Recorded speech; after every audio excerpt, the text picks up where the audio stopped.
Certain areas of the world are plagued by strange phenomena. Unexplained objects or beasts, missing people, disappearances, weird lights, and so forth.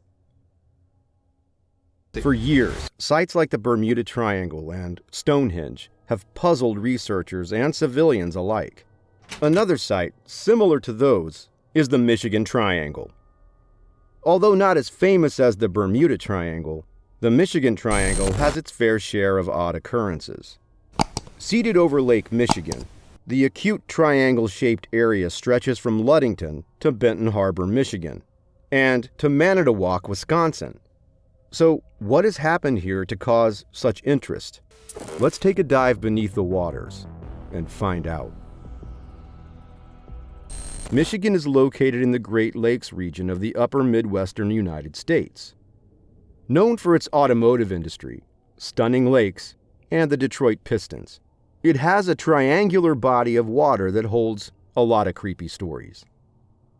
The Michigan Triangle covers a very large body of water. It's a busy place in terms of shipping, from cargo to sightseeing vessels. The lake is always active. However, not all ships make it home at night. We've pulled some of the most eerie stories just for you. Our first mysterious incident comes all the way from the 17th century. In 1679, Le Griffin was one of the largest sailing vessels of its time. The proud Griffin set out on its maiden voyage in 1679 to find a northwest passage to China and Japan. During its trek through the Michigan Triangle, it simply vanished. To this day, no wreckage of the ship or any traces of its crew have been discovered. Our next mystery is also a shipwreck. The Thomas Hume was a schooner sailing across the lake to pick up lumber and other supplies, but it never made it to port. Overnight, the ship and its entire crew of 7 sailors disappeared. A $300 reward was put out for anyone who could find any wreckage of the ship, but no one was able to. More than a century later, in 2006, the wreckage of the Thomas Hume was actually found by divers. Still, no one knows what caused it to sink or why it couldn't be found for so long. Yet another strange incident involving a ship occurred in 1921 with the Rosabelle. The Rosabelle was carrying 11 passengers when it disappeared in the Michigan Triangle. However, unlike other cases similar to this one, remains of the ship were found floating in the water. It was determined that the Rosabelle collided with another ship. The puzzling part was that there was no evidence of another ship present among the debris, and no accidents were reported. For all intents and purposes, the Rosabelle had collided with a ghost ship. And it's not only ships that disappear on this lake. People have been known to vanish as well. In 1937, Captain George Donner was sailing with his crew to Port Washington, Wisconsin, on a ship named O.M. McFarland. Captain Donner went to rest in his cabin, instructing his crew to wake him when they were nearing port. His crew members did just that, but received no response when they knocked on their captain's door. The cabin door was locked from the inside, so the crew had to break it down. Inside they found no signs of disturbance in the room, and his belongings were still there.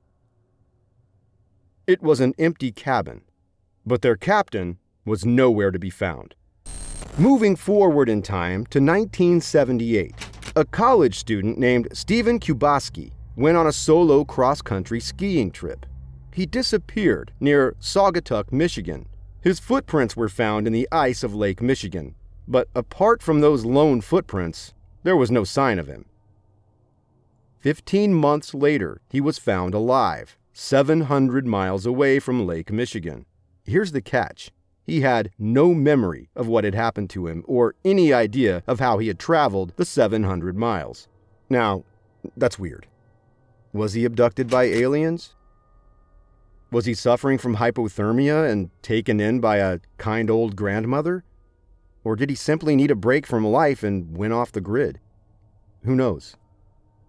But what would the Michigan Triangle be without any plane disappearances? Well, in 1950, Northwest Airlines Flight 2501 departed with 55 passengers and 3 crew members from New York on its way to Seattle, with a layover in Minneapolis. As it was flying over the Michigan Triangle, the aircraft just ceased to exist. A whole plane filled with people just disappeared into thin air. The official story is that the captain had requested to descend to the cruising altitude of 2,500 feet due to extreme and unexpected turbulence. The permission could not be granted, and the flight continued at 3,500 feet over Lake Michigan. Soon after, Flight 2501 vanished off the radar. The plane never made it to Seattle, and no remains of the plane nor passengers have ever been found. As if eerie disappearances of ships, planes, and people weren't enough, reports of UFOs and Bigfoot sightings have all been linked back to the Michigan Triangle as well. On March 8, 1994, 911 dispatchers were overwhelmed with calls reporting strange lights in the night sky. Hundreds of people had witnessed these large floating orbs that resembled full moons over Lake Michigan.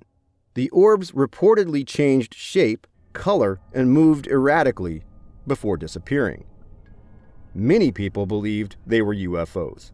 63-year-old Cindy Pravda of Grand Haven remembers that night in great detail. I watched them for half an hour. Where I'm facing them, the one on the far left moved off. It moved to the highway and then came back in the same position. The one to the right was gone in the blink of an eye, and then, eventually, everything disappeared quickly. She still lives in the same house as she did the night of the incident. I'm known as the UFO Lady of Grand Haven, she laughed. A meteorologist also recorded unknown echoes that accompanied the lights. My guy looked at the radar and observed 3 echoes as the officer was describing the movement. The flying objects reported that night in 1994 are characterized as unexplained, and the sightings remain a mystery. In 2016, reported sightings of a furry creature raised suspicions of a possible Bigfoot in the area as well. Not much has come out of the reports. Okay, so now we've covered everything that goes missing around the lake and some of the paranormal activity surrounding it. But what about the deeper mystery, hidden beneath its waters?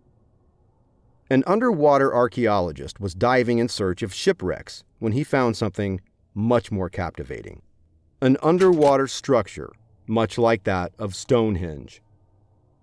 This large structure of rock sits 40 feet below the surface of Lake Michigan.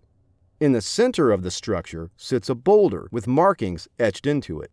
Researchers have determined the markings to be possible petroglyphs of a mastodon, which would place them at about 10,000 years old. However, since most experts specializing in petroglyphs don't double as divers in their spare time, researchers are having a hard time finding out more about the structure without compromising it. Hopefully, we'll get to learn more about this underwater Stonehenge soon enough. While the Bermuda Triangle may be the most recognizable and most talked about name, there are definitely some locations around the world that deserve just as much attention. Will you be taking a trip to the Michigan Triangle to try and capture some experiences for yourself? Thanks for watching. We'll see you next time.